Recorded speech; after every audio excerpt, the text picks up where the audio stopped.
जम्मू काश्मीरमधल्या कुपवाड्यात दहशतवाद्यांशी लढताना कर्नल संतोष महाडिक हे शहीद झालेत।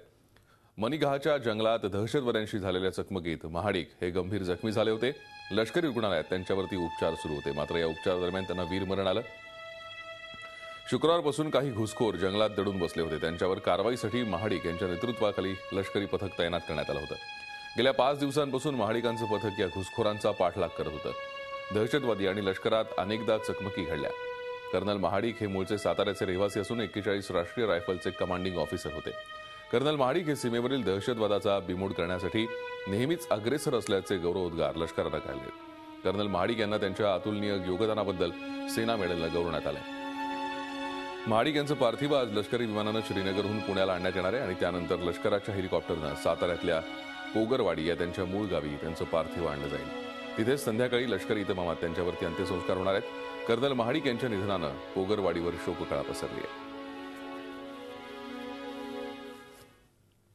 संतोष हा आर्मीमध्ये कर्नल या पदावर कार्यरत होते कुपवाडा या ठिकाणी, आणि अतिरेक्यांशी लढताना त्यांना वीरमरण प्राप्त झालं। ही आमच्या गावाच्या दृष्टीने अतिशय दुःखाचा डोंगर आमच्या गावावर कोसळला। गावाच्या दृष्टीनं तर म्हणजे अतिशय वाईटच घटना घडलेली आहे, कारण ते मुलांना तशा पद्धतीचं शिक्षण बी देत होते। इथं आल्यानंतर तसं म्हणजे भरती व्हावं, देशासाठी काय केलं पाहिजे, देशासाठी शहीद झाला येता तो म्हणजे अत्यंत मनमिळावा होता। लहान मुलं जरी असली तरी त्यांच्यावर आल्यावर भेटायचं, इथं आजूबाजूला भेटायचं, सगळ्यांशी म्हणजे मनमिळावा होता एकदम, आणि पहिल्यापासून शुअरच होता तो। आपण या संदर्भात अधिक माहिती घेऊयात। आमचे प्रतिनिधी प्रताप नाईक आपल्याबरोबर आहेत। प्रताप, आज संध्याकाळी त्यांच्या पार्थिवावरती लष्करी इतमामात अंत्यसंस्कार होणार आहेत। काय सध्या परिस्थिती आहे, काय गावातल्या लोकांची सध्या मनस्थिती आहे? भूषण, आपण बघतो की उद्या सकाळी 9 वाजता त्यांच्यावर अंत्यसंस्कार केले जाणार आहेत। हे जे पोगरवाडी गाव आहे त्या गावातल्या याच न्यू इंग्लिश स्कूलच्या पटांगणावर हा अंत्यसंस्कार केले जाणार आहेत।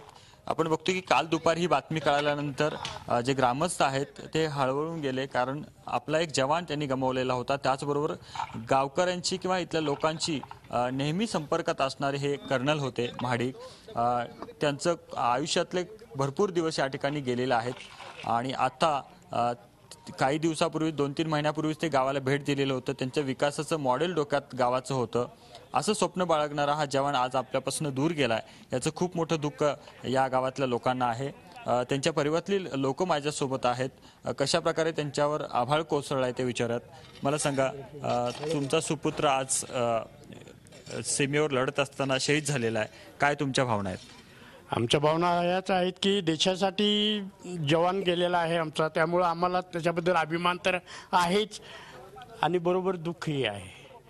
दुःख याच्यासाठी आहे की सत्कार्य करत असताना त्याला जो काय घडलं असेल ते परमेश्वरालाच माहिती असेल, परंतु एनिवे त्याच्या पहिल्यापासून त्याच्या मनात एक जिद्द देशसेवेचीच होती, कारण त्याला सैनिक स्कूलला टाकल्यापासून तो, कारण मी स्वतः एक सर्व्हिसमॅन आहे, मी नेव्हीमध्ये होतो, आणि त्याला त्याचा अभिमान असायचा। आणि त्याला मी बोललो, बऱ्याच वेळेला बोललो की बाबा तू असं हे कर, ते कर, ते कर, तर त्याने माझे बॉक्सिंगचे फोटो बघितले होते।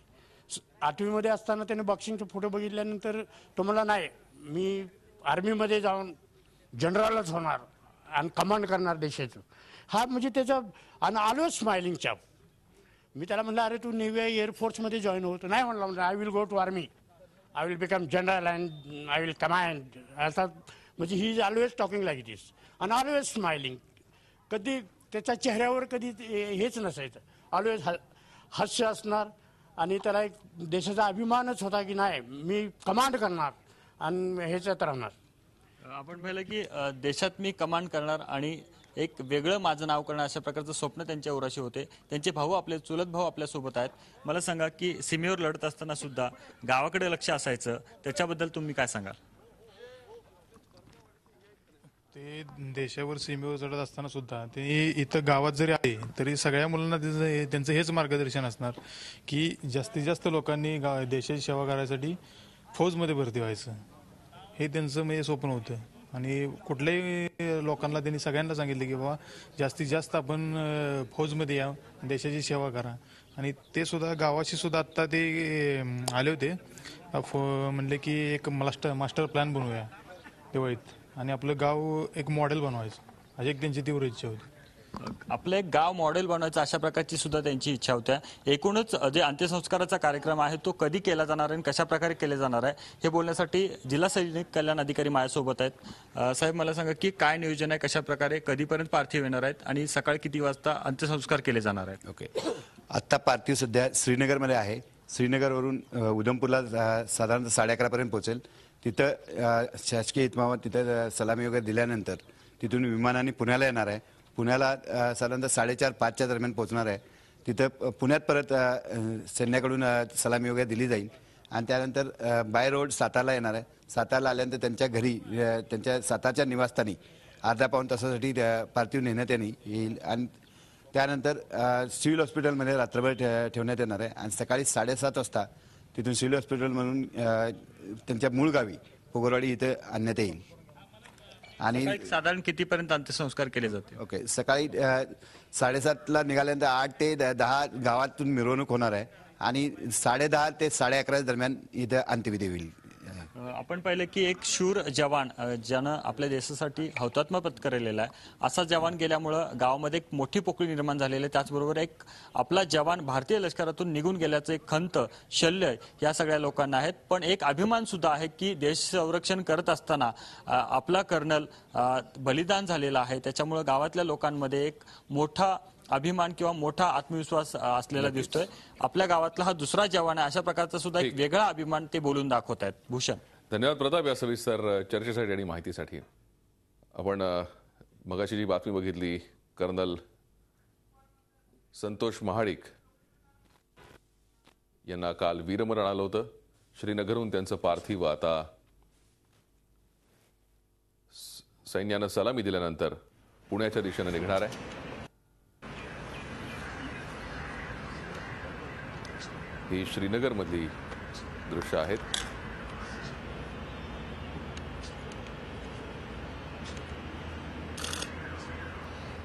अतिरेक्यांशी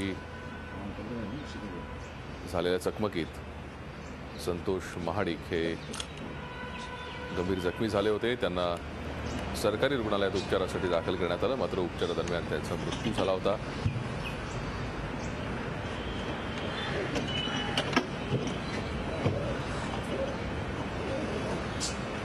साताऱ्याच्या पोगरवाडीमधले कर्नल संतोष महाडिक यांचं हे पार्थिव श्रीनगरहून आता पुण्याच्या दिशेने निघेल.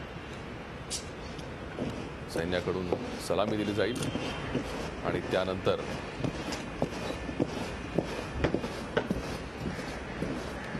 हे पार्थिव पुण्यात आणलं जाईल. त्यानंतर ते साताऱ्यात आणलं जाईल. तिथून उद्या सकाळी त्याच्यावरती अंत्यसंस्कार केले जातील.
झी 24 तास रहा एक पाऊल पुढे.